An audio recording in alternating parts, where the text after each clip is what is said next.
Hello, everyone. Welcome to the Higher Ed Trends for 2023 and Beyond, the closing fireside chat event for the Cascade CMS user event. My name is Troy Singer, and I'm going to be your moderator for today, where we have professionals from Hannon Hill and Beacon Technologies who are going to bring you in a very informative and entertaining way the trends that you should be looking out for within the digital space in 2023. I'm going to introduce our teams, and we've agreed that we're going to do it in a quick and fun way. So I'm going to be asking each one of them their name, their role, and the most important thing, what's the most embarrassing app on your phone?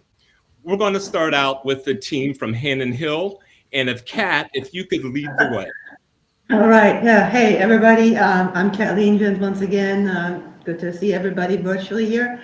I'm the CEO at Hannon Hill, and to be honest, I don't really have any embarrassing apps on my phone, but what is embarrassing is that I have about 4 or 5 different running apps, and I don't even remember the last time I went for a run. So I'm going to go with that. Thank you, Kat. Bradley, you're up. Yep, Bradley Wagner. I head up the product team here at Hannon Hill. Most embarrassing app left on my phone, probably Twitter these days. Haven't made the jump to Mastodon yet, so still frequenting Twitter for the last remaining days of Twitter. Thank you, Bradley. Brad. Good afternoon. I'm Brad Kasmer. I manage the professional services team at Hannon Hill. Also, I don't have any embarrassing apps on my phone because my kids use my phone from time to time, but I am embarrassed that I'm still running an iPhone 6 and I need to update that. That answer counts. Thank you very much. And for the team from Beacon Technologies, Christy, please introduce us. Good afternoon. I'm Christy Phillips. I'm the VP of Project Management here at Beacon. And I don't have any embarrassing apps. I think the one app I would pick out is Starbucks. And it's not that it's embarrassing. It's just the amount of money I spend at Starbucks is embarrassing. I think a lot of us fall into that category. So thank you. You're welcome. Next, Kiana. All right. Hi, I'm Kiana Massey. I'm the VP of UX Design and Development at Beacon, and I don't have an embarrassing app on my phone that I could say. However, I do have an OCD way of organizing all of my apps that some of my friends have laughed at me about. They are all sorted in boxes by color in rainbow order. It's very aesthetically pleasing. Like it. My people are going to contact your people to get those secrets. So thank you for that. Andrea, you are the only one left. Hey, I'm Andrea Cole. I'm the VP of Digital Optimization at Beacon Technologies. So I cover SEO and Google Analytics tracking and measurement. I'm going to have to steal Christie's because I too use the Starbucks app way too much. And in fact, I have removed it from my home screen to make it more difficult. And I still find myself taking 5 minutes to actually find where I've hidden it to order. So it's not working. I probably just need to uninstall. That's probably the best case scenario. If you had it as your home screen at one time, you were very committed. Yes, I was. I was also very pregnant, so I was going there every day. To let everyone know, we're going to start out this conversation with questions that I have prepared, and there's going to be 5 or 6. Along the lines, we encourage the listeners to go into the chat and put any questions that you have. So once we get through the original questions, we will then go to those questions which we all agree are going to be the most important. We have allotted about an hour, but our participants have agreed if we have a robust amount of questions, we're going to try to get through them as quickly as possible. However, we will stay a little bit afterwards, but we also are going to have the closing remarks for the conference from Kat Legions after this fireside chat is complete. So for the first question, I'm going to pose it, and if we could have the Hannon Hill team respond. What has been the most prominent trends this year in regard to digital strategies within higher ed? I can get started here. One really positive trend that we've seen is that, a few years ago, you could look at a website, higher ed website, and detect the org chart behind it, right? And now content is so much more focused on the individual, on different personas. I've seen a lot of higher ed websites that give visitors immediately an opportunity to identify their personas, whether that's a type of student, graduate student, transfer student, freshman, or the type of program they're interested in, or if they maybe are a member of the media or a parent, and then obviously personalized content based on the persona themselves. But then really quickly, because I'm so inspired by this conference, and Southern Utah University won the award for their program finder, and the last two presentations talked about program pages and program finders. And I wanted to kind of piggyback off of that and say that program finders front and center on the homepage, program pages that are really well thought out, where content is not pulled from the course catalog, because that's a whole different audience, but have content strategists really design those program pages that are really thoughtful, that inspire, and not just provide information about placement. I think that's a very positive trend that we've been seeing.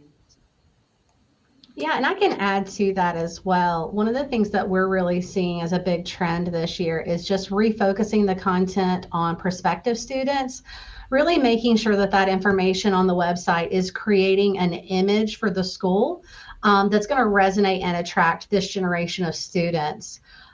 With that, a really increased focus on student life and involvement for those that aren't touring the campuses as much anymore. So being able to highlight that content across the website, and just really creating a site that's much more engaging to give them that feel of personality, imagery, video, anything that's going to show those students visually what they're seeing. And then also, talking about kind of the programs is also breaking out those online programs as a microsite just to reach more of those out-of-state students, focusing on, online. We just had a client, Husson, that created a whole separate subsite. And North Carolina A&T is another good example where they're really focusing on those online programs. Thank you. Along that line, what technologies or strategies does the panel see that's being forecasted for 2023? I can jump in and help here. To piggyback off of that content question, we're seeing a lot of folks that are pulling unnecessary content off of the site that's not student focused and putting it into intranets. So that way everything is prospective student focused. And then again, with staff decreasing across colleges and universities, everybody wants things that are automated and more dynamic. So we're seeing a lot of third-party integrations and tools, faculty directories that are fed in by XML feeds, and just, dynamically driven content, easier ways for people to update their content and make their site as streamlined as possible. We also see people integrating, giving students more information with real-time data about career outcomes and what they can expect to make when they get out of, a different program. So just, upping the maintenance process, and then also from a just a strategic perspective, as a vendor helping our clients with support packages, because they do have higher turnover and they need the help keeping their websites up to date. Thank you, Christy. Is there anyone from the Hannon Hill side that has a thought on that? We talked a lot about artificial intelligence. Brad, I don't know if you want to chime in here. That's kind of your Well, sure. Yeah, it's so with technology in higher ed, there's there's the near-term future and the long-term future. I think For the near-term future, a lot of times what we see is that things that have already been adopted in the commercial sector tend to fall into the higher ed sector, a few years later. And one of the things that's already happening in the commercial sector is rudimentary AI to provide an even smarter personalization type of service. And so I'm not talking about something as sophisticated as ChatGPT, which I'm sure has been brought up in one of the presentations, but something much simpler. Think of AI just as automated decision making based on a large pile of data, and think of a scenario that maybe a little bit more complex than just like the old-fashioned A/B tests. So, for example, with a testimonial, everybody here knows that testimonials provide value to students, right? So, but how do you decide which testimonial to show to a prospect? Do you decide based on zip code, or do you decide based on their projected major, or by their student category, like is this an adult learner or is this military? So what AI to do is to actually gather data, and then self-optimize. So for example, you start out doing it by zip code. You might find that people who don't live in the same state as the school might find value in the testimonials from people from their area because they're from further away. Whereas in the same or nearby zip code as a school, you might find that people from the same zip code would provide as valuable of testimonials as as for the out-of-state student. In that case, maybe something like major or career prospects, something like that might be more valuable because they're already familiar with the school because they live nearby. It's AI that allows you to experiment and then start skewing what you're showing to validate the assumptions. So you would start out just doing it entirely by zip code, tracking the clicks to see how often a testimonial is clicked on, and then when you see 70% to 30% of people in this particular demographic start preferring this, then you start showing more testimonials of that type and fewer that don't match. And so that's I think the next generation of personalization.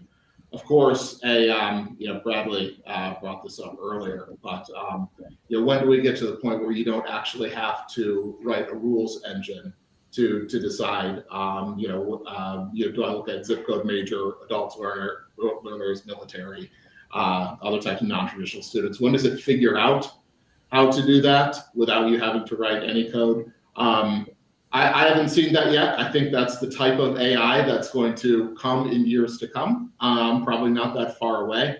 I don't think we're there quite yet. The solution that I described is actually, very achievable for most organizations with just, a little bit of investment in, so some coding and make sure you're gathering the data. I think one of the broader trends there too is a trend towards just more individualization of the sites.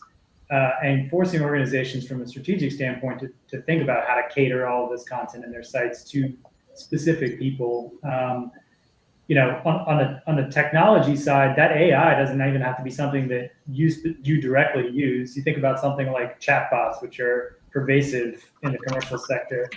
You're seeing more chat as a feature of websites, even in higher education. And you have AI built directly into the chat itself. But it's all in the name of customer service, right? So I think that in some cases is the broader strategic direction, is kind of a move towards a more customer service oriented website, even in higher education. Thank you, Brad and Bradley. Oh, excuse me. Did I overlook someone? I just wanted to add one other thing on the technology point. Google is having everyone upgrade to Google Analytics 4. So from a tracking and measurement standpoint, that is on a lot of people's radars, because come July 1st, the old data is not going to be tracking anymore. So from a strategic standpoint, I think it's forcing a lot of colleges and universities to relook at how they collect data on the site, what's important, how are they going to use that information to make decisions. And so we're seeing a lot of our clients starting to have that conversation and really trying to get their strategy together on how they're going to actually make this upgrade and what that actually looks like in their reporting. Thank you, Andrea. I think the three of you have done an excellent job of presenting that and unpacking it at a high level. I would like to remind our participants that if you have any follow-up questions based on what they said, to please put it in the chat. Our next question is, how can a CMS help to increase content effectiveness? So I can get started on this one real quick. So to me, one of the main things that the CMS can help do is to help content contributors be more effective with their content. And that is by providing action items. You know, we always talk about the fact that content authors don't wake up in the morning and log into a CMS to see what they can do on any given day.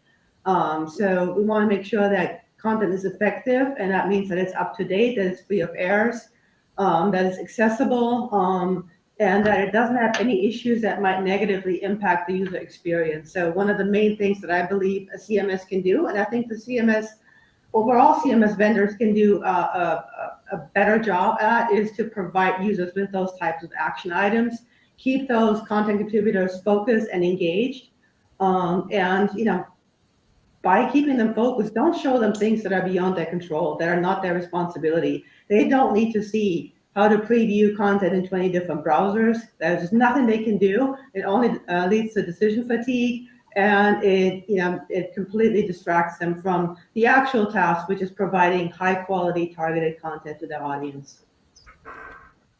We use the word guardrails a lot when we talk about how the CMS can facilitate this.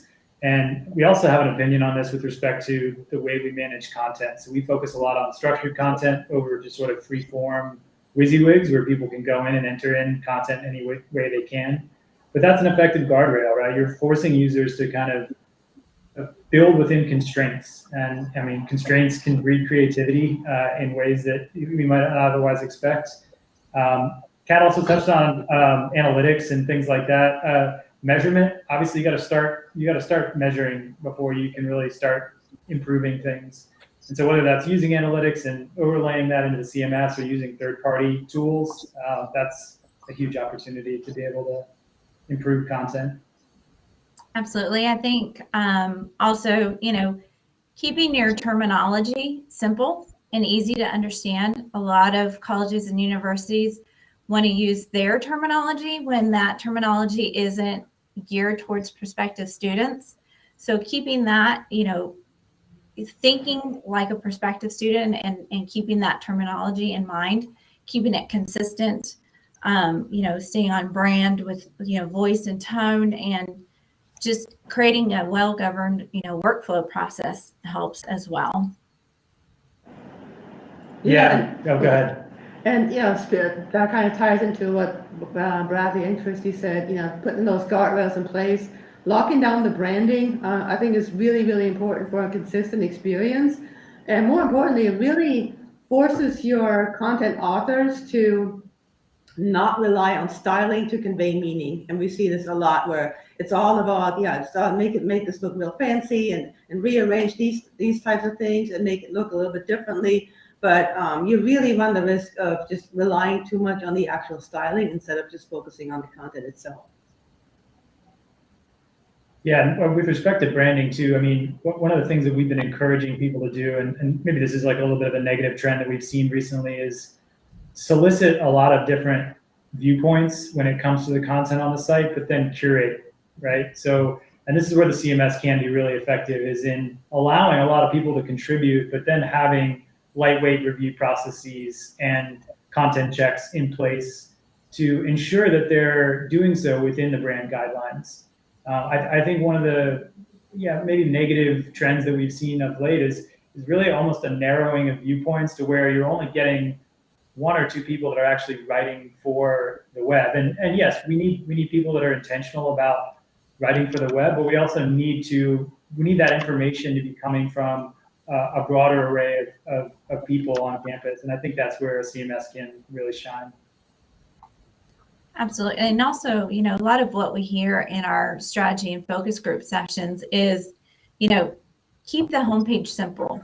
You know, people tend to clutter it up with too much content, and folks want to get to things as quickly as possible. So just, you know, focusing in on that. And then imagery is also key. You know, people want to connect, students want to connect with what they see on the website.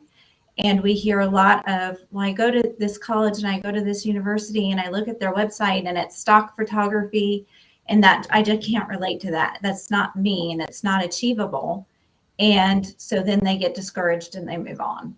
So, you know, really showing kind of hands-on learning, what the college or university has to offer, and making it relatable and easy to understand is going to keep those visitors hanging around. Yeah, absolutely. Thank you, Christy. I think that leads to this next question. What are the main considerations for higher education when it comes to increasing the effectiveness of the web content? Yeah, and I can speak to that one. So, and Christy already touched on this a little bit. Voice and language. This is a really big one that we notice a lot during our content audits, and that we've heard often on our focus groups as well. Many sites are just written using overly formal and academic language that is potentially off-putting to student readers. These sites use really high-level academic jargon, and that just doesn't have really that significance for potential students to really engage with it. So, you know, we see many sites that are also speaking at and about the students rather than just to them. Things like, you know, students at school study rather than you will study. So just being able to kind of, you know, address that terminology to where you're giving that more personal connection to those students. And as we've been talking about personalization, you know, really changing how you address those students is going to create that more welcoming environment that I think students these days are really looking for. Next, you know, be selective about what info you share. This is mentioned probably in every single strategy phase that we have about content is, you know, that comment. We just have too much content on our site. And this really can't be stressed enough that you do not have to put everything onto your website, especially not your high traffic pages. You know, really focus on info that is going to be relevant to your target audiences, prospective students, and present it in a more marketing focused manner. And similar to that, it's really important for schools to recognize that the sites need to be more marketing tools first and information depository second.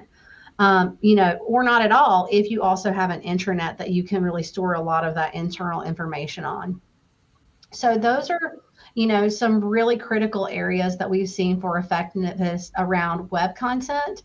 And then also just, you know, an increase in, you know, SEO awareness and your advertising and driving your users to the content that they're really looking for, making sure that the search content is relevant, that you don't have a lot of outdated content on the website. You know, because if they're searching in, you're finding information from 2013 because that's been archived in your search, but it has a higher ranking, then you're not directing them to the content they're looking for, and they're going to most likely move on and not reach out to find the information that they really need. So just, you know, really focusing on cleaning up the content and making sure that that voice is really speaking to the audience that you're talking to. Yeah, I definitely agree with all of those points. And to Bradley's point from earlier, definitely increase the number of contributors just to allow for more diversity of voice and diversity of content. It's all about storytelling, as you know, it was pointed out before. Storytelling is marketing. So allow students and faculty maybe to even have their own pages and sometimes even their own blogs or, you know, podcasts. I think that's going to be really important just to show the diversity. Different people are going to connect with different staff members and faculty or other students. So I think that's really important. And speaking of faculty, I definitely would recommend having some sort of an expert search or media search Most colleges and universities have just a wealth of knowledge and so many subject matter experts that can speak to different topics very knowledgeably. So get them in front of the media, have an expert search on your site. Automatically, that's going to result in healthy traffic to your site right there.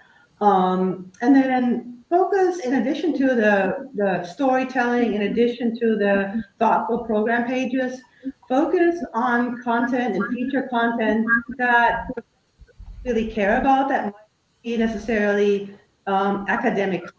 So things that matter to perspectives are things like diversity, equity, and inclusion, security and safety, health and wellness, all things that also matter. And so I would definitely recommend featuring those prominently as well. And then looking into the future, we talked about future trends. Obviously, we have to consider Web 3.0 and the metaverse. So, what I see is perhaps more interactivity and gamification as part of the web experience, and maybe take those, virtual in a more amplified way. I don't mean to split hairs here because I do realize there's a little crossover, but we talked about effectiveness. But are there ways that a college can show more value through their content? Yeah, absolutely. I mean, on the one hand, they can just be more transparent about the value itself. I think there's been this reluctance at times to talk about sort of the bottom line, and really getting more specific about the total costs and what some of the outcomes are for students, I think is a really, really important thing. I mean, in business, we talk a lot about return on investment or ROI, and I think there needs to be that conversation in higher education, because increasingly people have all kinds of different options, whether that's purely online learning, YouTube, or going to college. So I think that value conversation definitely needs to be more front and center as time goes on. Yeah, I agree too. And, just really emphasizing on those differentiators. So, as more schools are really utilizing the web as that key marketing and recruiting tool, it's really important that school sites also emphasize what makes them special and what kind of makes that unique experience for students. And this is beyond just, facts and figures about the school. Those are really good to include, but you also should really dig into the school's culture and the experience that it's going to create for students. Like, where do the students hang out? What do they do when they're not in class? What are those unique traditions that set them apart from other schools? And include all of this so students can really feel connected to the school even before they start or before they even visit on campus. Because many users, they're not coming on campus for tours where they're getting that personal touch. So being able to show that, especially if you're competing for students across many states, is going to give them that extra value add. And then also just shift perspective. It really helps for no one to pretend that your school is something that it's not, So don't pretend to be, just really present yourself in, this as what you are. So for example, you can rebrand some of what you consider maybe downsides as strengths. And this is going to create that much stronger trust in your brand. So, we oftentimes see that, there's not maybe much of a campus life where you're at.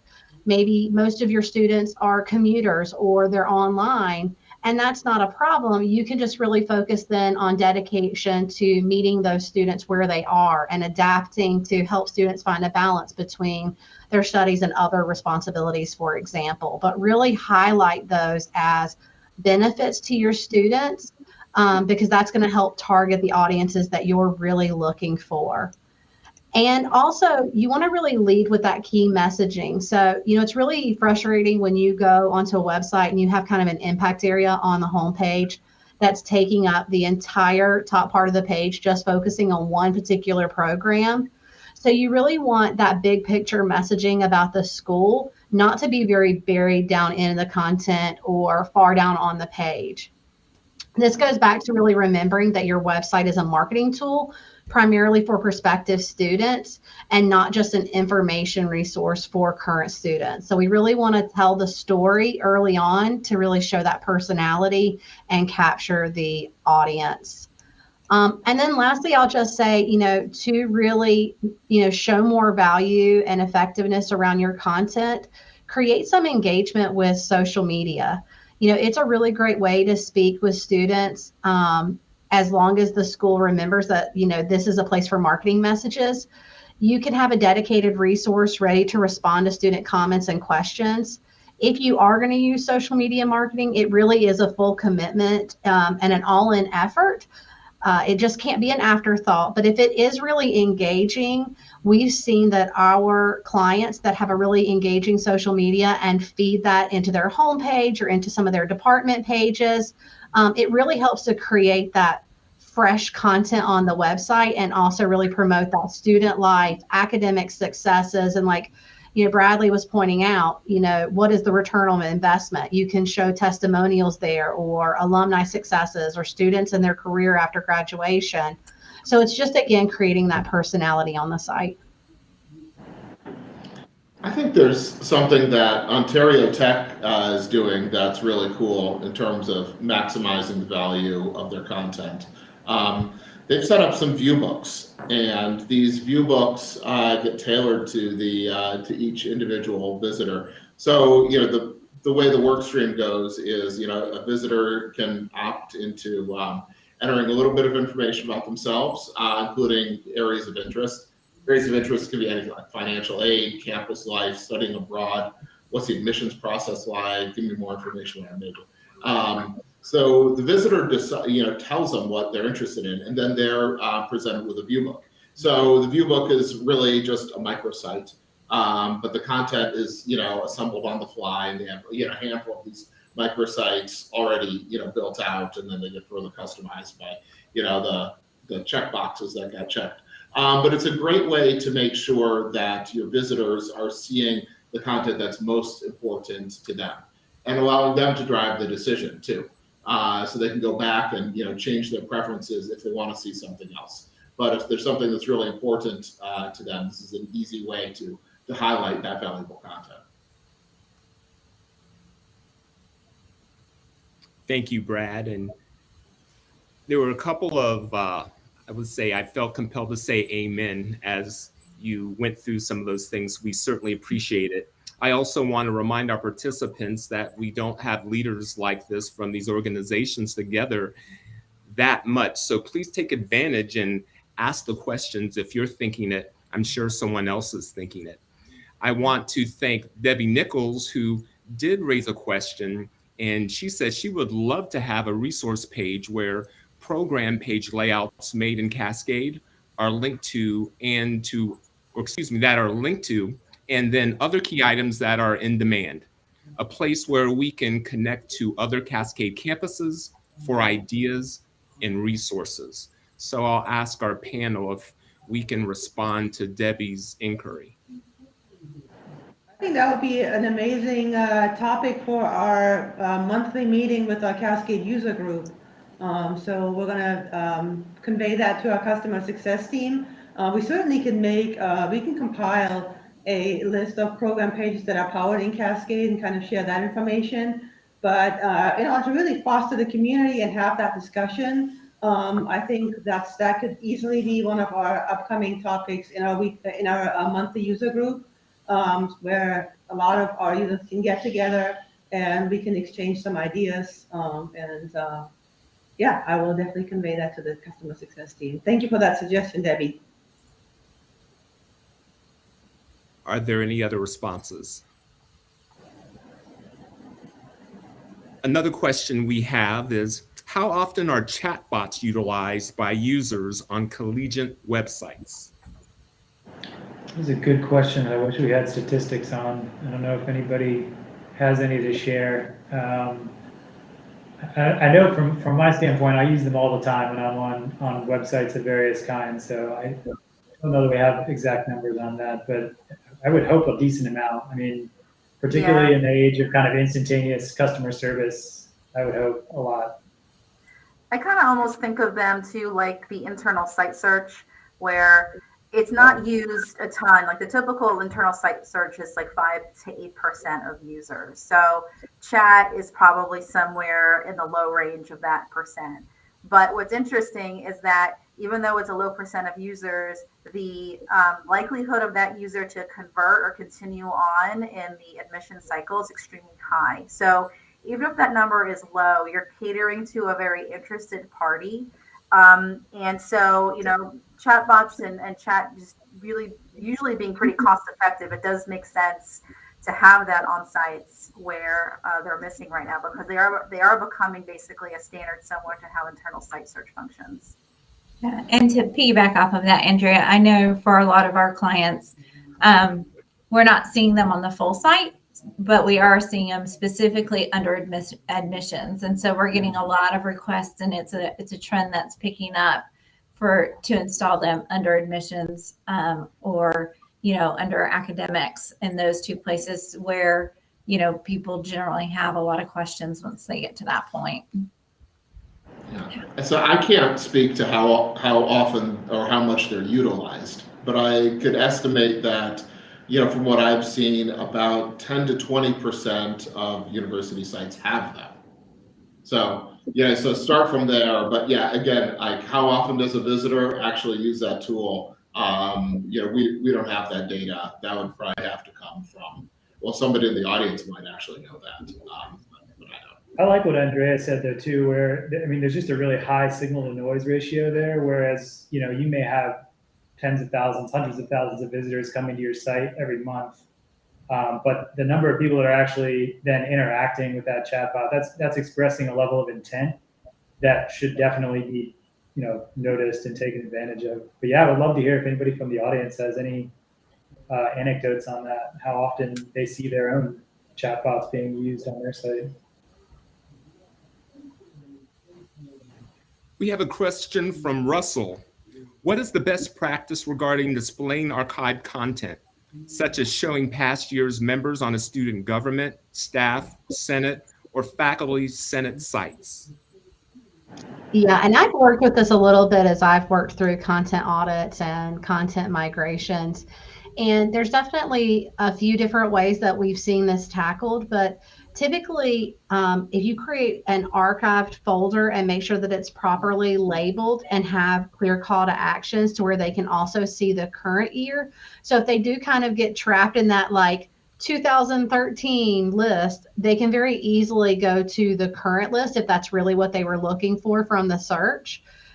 So we've seen a lot of content, past news articles going into an archive folder, and either A, being unpublished from the site and used as more of an internal archive, or being published on the site still, but again, having very clear label that this is an archived news article for this year that very quickly allows you to go through and filter to other years, or even have a search where you can search for a particular article only in that archive section, but maybe it doesn't actually feed into your global site search. So a few different ways to do it, depending on kind of what you internally are looking for to do with those, whether it needs to be public and or you're just keeping it internally. Thank you. Temsha asked, can you discuss what makes an effective lookbook?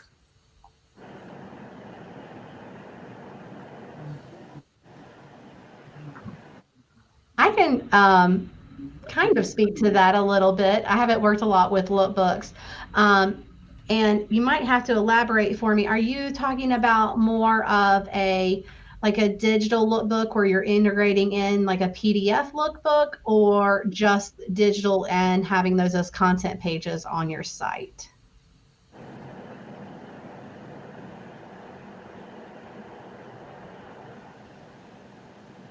Tell you what, as we wait for her response or their response, I'm going to go to the next question and we'll come back to it. Do you have advice on how to create buy-in from C-suite and director level staff on letting marketing communication professionals polish their content and develop IA and design to enhance UX, particularly those who have strong feelings around their, and it was cut off. all, particularly those who have strong feelings around their pocket of the school having a special fancy look and use certain terminology that makes a lot of sense to them, but likely not to prospective students. Well, my 2 cents on getting executive level buy-in is not necessarily doing exactly what they're suggesting there, especially with the language, but to present your proposals to them in a way that maps back to their high level objectives. They will have certain goals, targets, whatever that have been presented to you, in their annual goal setting, whatever it is. They will have an series of executive level directives. And whatever it is that you want to do with your website, make sure that they are addressing at least some of those directives, and use that framework to present, and make the case for why you want to do a certain thing. That way you're helping the executives achieve their own metrics. At the end of the day, the data is going to tell the story. So, if you have some directors that are reluctant to let you try, maybe bargain a little bit and say, hey, let's compile the data as it is right now, and we have a baseline, and then let us try our way for a month, and then we compare. That way, we can always roll back if it doesn't work, but kind of suggest that to them that, hey, let me try my way here for a month or two, and then we compare the data, and then we'll get to the truth. Yeah. And that data can be, you can use that to assemble some type of ROI. I understand in marketing, showing ROI is one of the hardest things to do. There's not a generally accepted way to calculate that. Anything that you can do to show any form of calculation using, the data that Kat was just describing, I think can, make a good presentation for your case. Yeah. Yeah. I echo Andrea. I echo the comment about data. I think, some of the areas that are good to collect data, on-site surveys can be deployed on only specific pages with specific, when specific actions are taken on the site that you request. Feedback from the students or whoever the prospective student is on how they're engaging with the content. Is it meeting their needs? Going back to analytics, there's things that you can set up in there in order to collect how internal site search is functioning. So if people are actually on a page and they're searching for a program or something specific, and they're literally looking up the page that they should be on, but it's not speaking to them in their terminology, you can see that on the internal site search data. What is the keyword that they're using to search for this program, and is that matching? You can get information on that.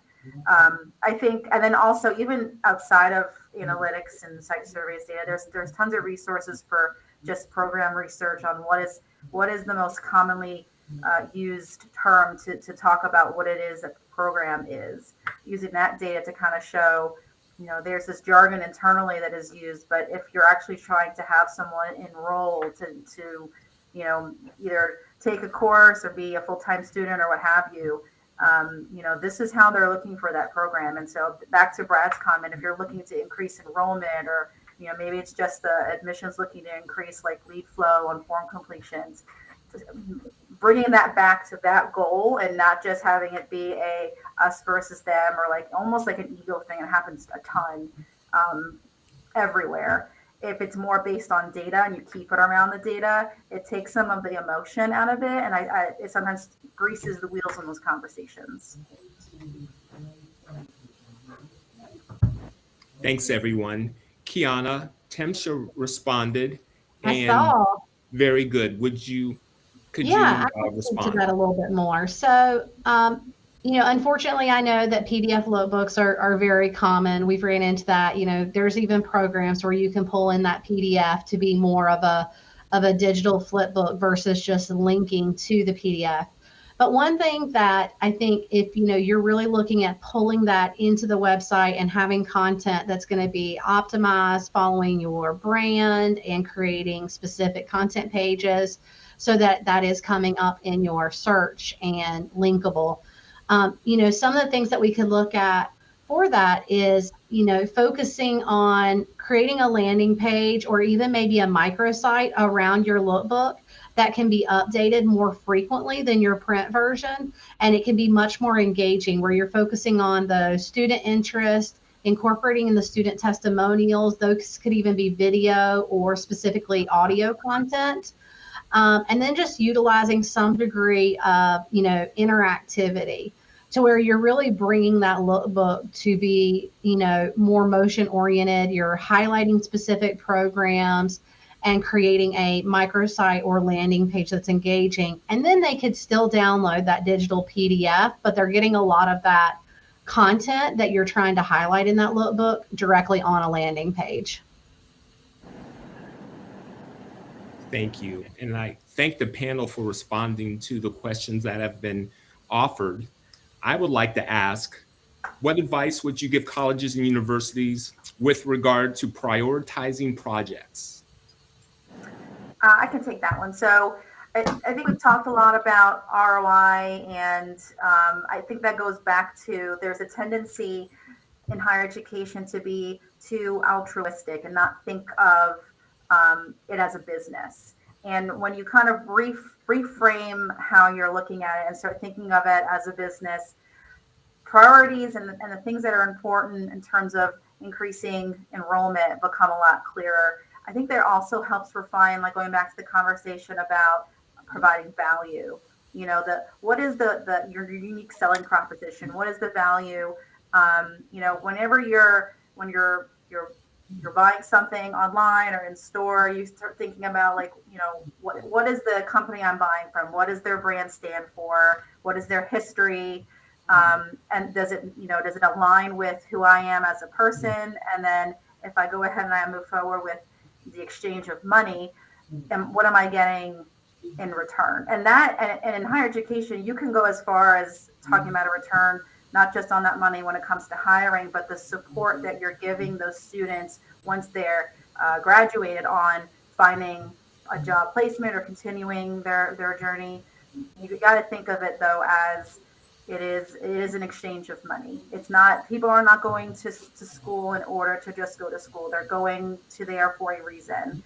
And so again, going back to thinking of higher education as a business and not just higher education for the sake of a higher education, I think helps realign priorities and the main priorities of what needs to actually happen become a lot clearer. Thank you. Does anyone else have anything to add? Kind of an extension of that, but thinking about the people, the students on the other end of that as buyers of a product, and how are you creating an experience that mimics in some ways the convenience and what they get in a more kind of commercial setting. And not to say that we're trying to make the experience of browsing a higher education website like going to Amazon, but there are lessons to be learned from that in terms of engagement and how to get people to navigate to subsequent content and leverage analytics to really focus on what's most important. I think a narrowing of focus too. I mean, we talked a little bit today in different questions about who the website is for. And I think in some ways that can really help clarify the priorities, because if the website is primarily for prospective students, there's a lot of other considerations that you can kind of put aside. And particular voices that, they may need a space on an intranet or a portal or something like that, but they don't necessarily need a space on the website itself.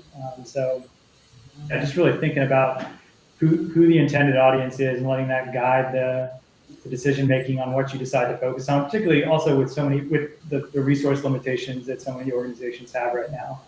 So things like analytics and metrics can really help make the case for investment and help make decisions about, do we focus on this project or this project?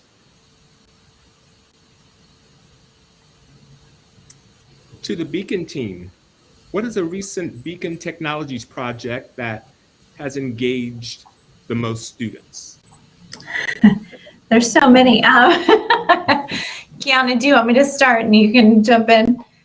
So, there's one that we like to use a lot for our community college, GTCC, who is undergoing a refresh at the moment, but their enrollment was down for, I think it was 5 years in a row. And we went in and restructured, their platform, did a full redesign, full strategy, listened to really everything that their students had to say. And we increased their enrollment by like 13% in the first year. And there was a big write-up in the paper about it. And then they increased the second year, I think another 10 or 11% after that. And so that is one that, is a huge success story for them. And their numbers have stayed consistent year over year. And so, we did that redesign quite a while ago, but we do point to it quite a bit because it's very rare that you get folks that can give you actual return on their investment. I would say North Carolina A&T is another great one. The College of Southern Maryland is another great one. And Kiana, if you want to jump in, I mean, there's so many. You just hit my two. And, something that we really focus on is also from an engagement perspective, we don't just like finish a project. Like, you really do need to monitor after a site is launched. So, following the 6 months after, we do check analytics to, make sure that the site is hitting engagement in areas and landing pages where we believe that they should, and taking a look at heat maps.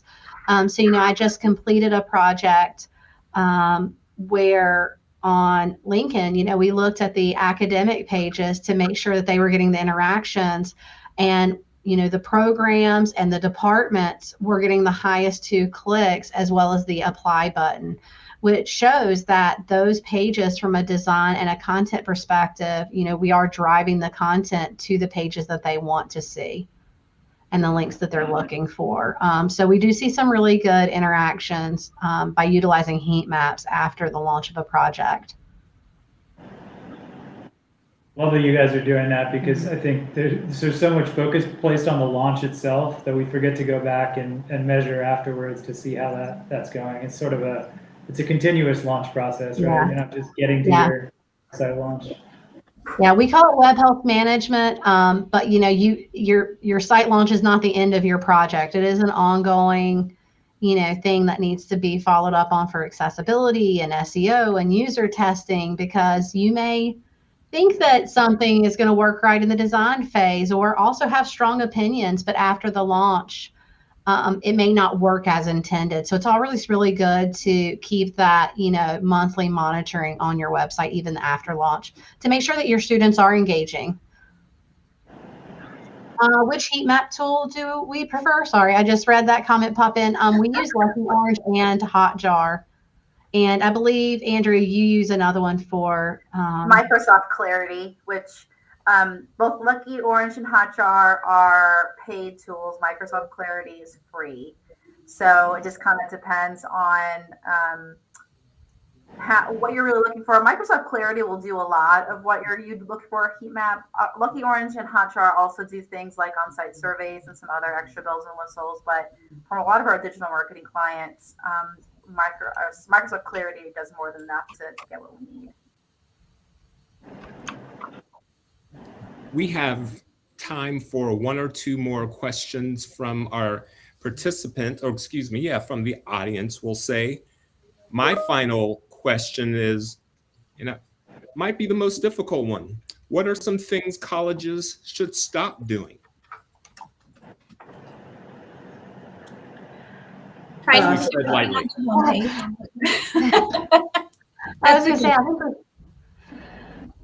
stop putting everything in PDFs. Don't load just tons and tons of content in PDFs onto the website. What would be an alternative? Or there's a lot of content that goes into PDFs that's informational that could actually be content pages or consolidated into content pages. Oftentimes we see, academic admissions like cost and aid pricing, where it's a table that comes out every year. And instead of actually putting the content on the website, a PDF is loaded to actually see what that year's pricing is. That's really critical information that students are looking for.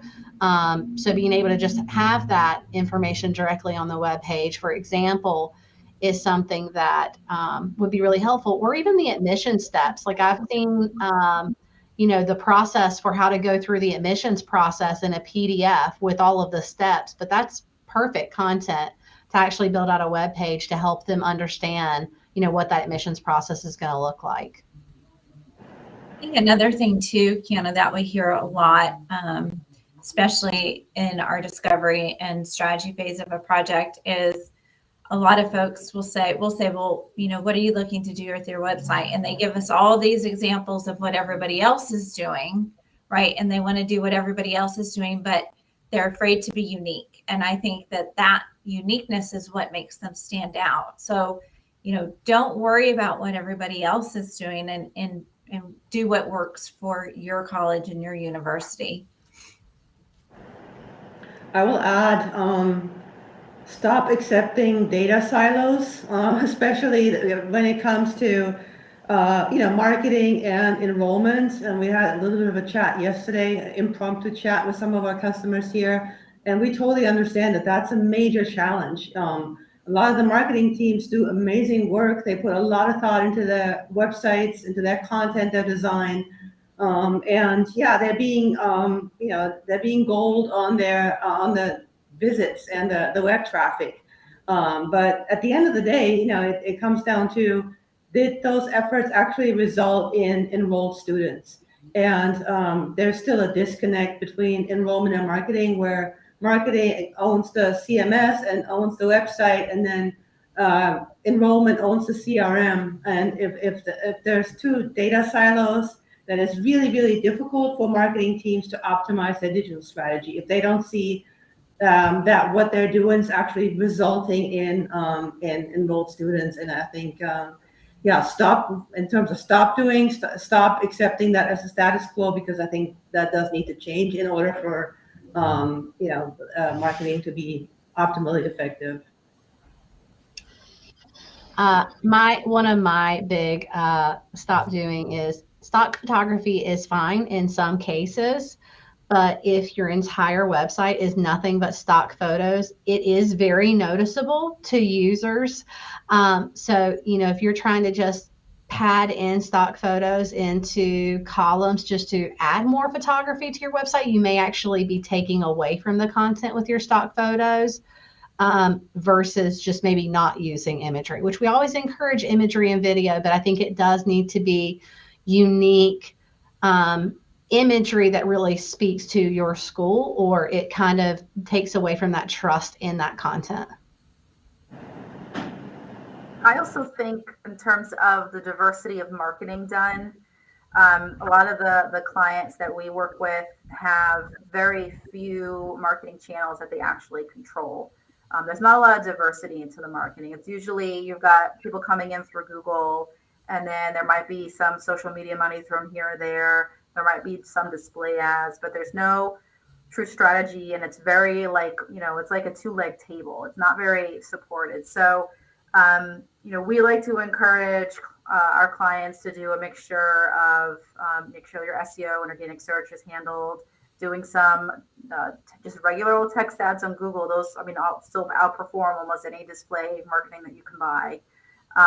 Before getting into the things that are more interesting, connected TV and TikTok, you got to have the foundations first before you start throwing money into some of those other areas. And so we really focus on, working with clients with their budget to do what is going to be the most effective to getting students butts in seats. That's kind of what we really focus on, and try to pull back on the more, the sexy things. They're fun, but they're not where you should put your first bucket of money. I guess another stop doing here would be stop asking for everything up front. I think there's this really interesting trade-off, and it's definitely not specific to higher education, where people are increasingly guarded about their personal information and what they're willing to share. But at the same time, they are deeply interested in personalization, in really great customer experiences. And so I think it's totally reasonable to ask in a request for information right away, information about a student, but don't ask for their entire application in that first form. start small, ask for little bits of information to help drive the customer experience, and then build that relationship over time. I mean, I think that's a message that's true not only for higher education, but for anybody building a website or creating any kind of customer experience these days. Don't ask them to marry you on the first date. That's right. Yeah, that's the simple way to say it. Yeah, I Jill, think there's please. it's a journey, right? So the same thing with marketing. We think of it as a journey. It's across different marketing channels and websites and devices, and so they're making a large investment. So purchases that are a large investment have a longer sales cycle. So it's not the hard push. It's like a slow burn, and really using your marketing and your site to engage people at key points based on things they've done in previous sessions, things they've searched for.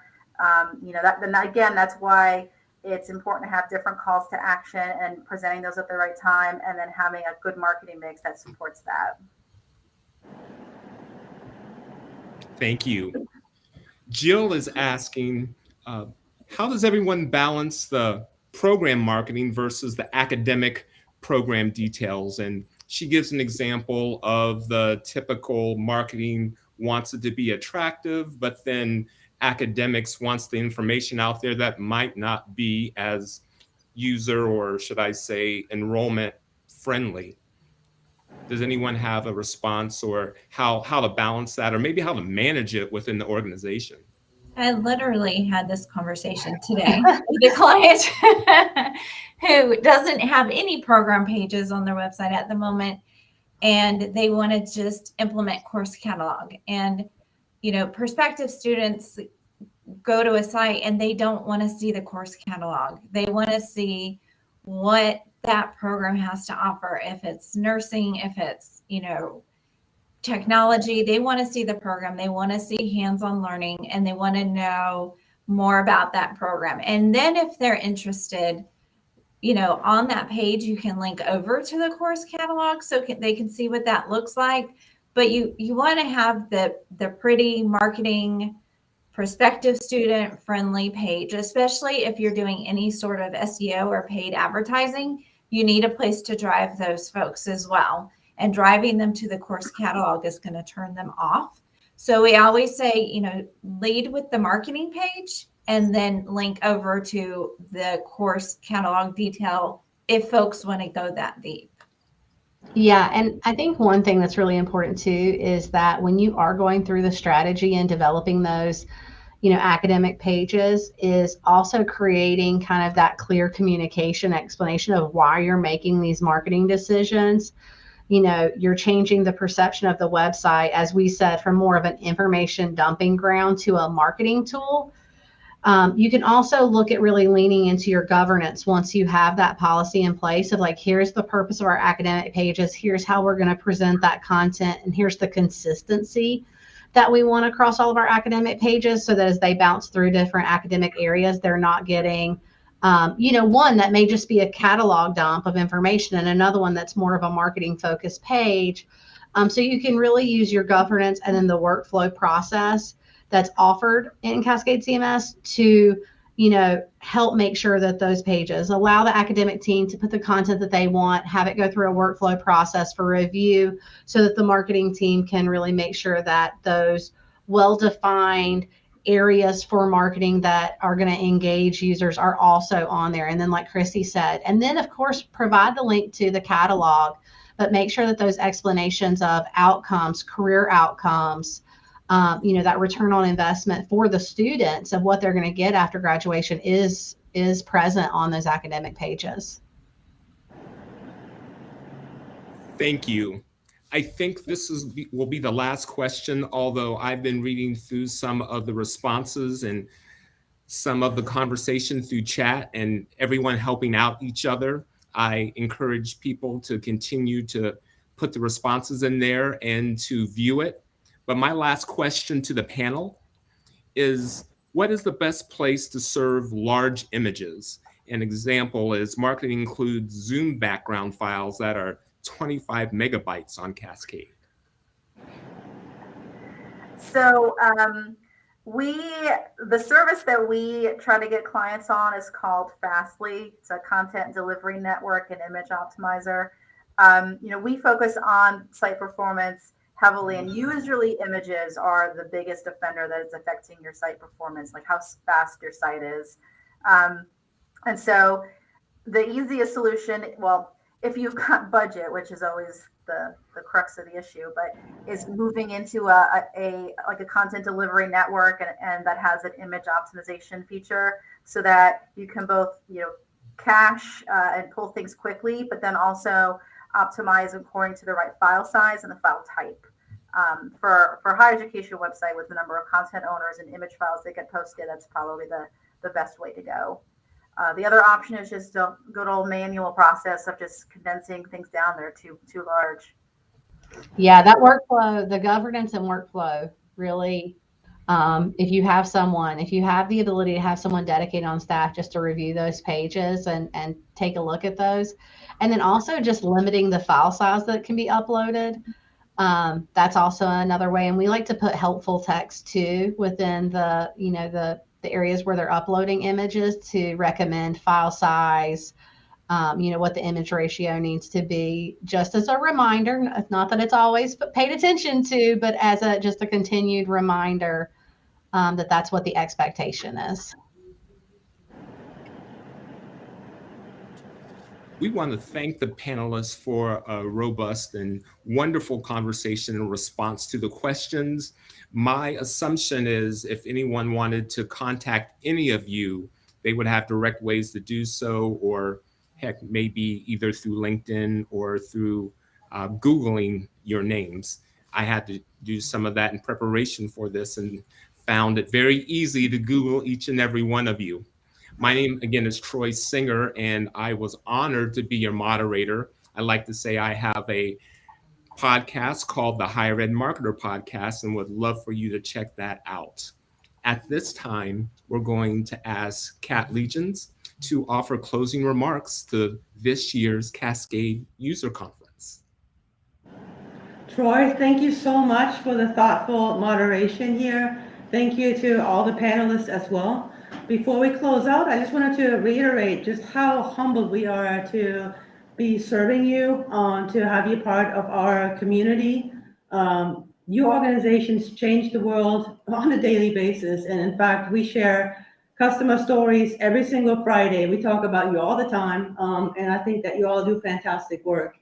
So thank you very much for all your contributions here. So that wraps up the 16th Cascade User Conference. For some of you, 3 days of fun. For some of you, 2 days. We definitely had a blast, and we learned a lot from you.